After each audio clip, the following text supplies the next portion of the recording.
गंगापूर तालुक्यातील जामगाव परिसरातील गोदावरी नदीपात्रात सुरू असलेल्या अवैध वाळू उपशाविरोधात गंगापूर पोलिसांनी आज सकाळी धडक कारवाई करत 2 स्वतंत्र गुन्हे दाखल केलेत.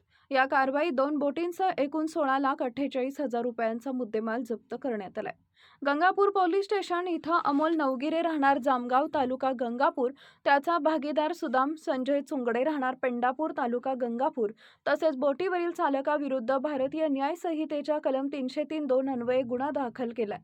या कारवाईतही 8 लाख रुपये किमतीची बोट आणि 24,000 रुपये किमतीचा 4 ब्रास वाळू असा एकूण 8,24,000 रुपयांचा मुद्देमाल जप्त करण्यात आलाय. गोदावरी नदीपात्रातील अवैध वाळू उपशामुळे पर्यावरणाचं नुकसान होत असल्यानं पोलिसांनी अशा प्रकारच्या बेकायदेशीर कृत्यांविरोधात कठोर पावलं उचलण्यास सुरुवात केली आहे. या प्रकरणाचा पुढील तपास सुरू असून संबंधित आरोपींचा शोध घेण्यात येतोय.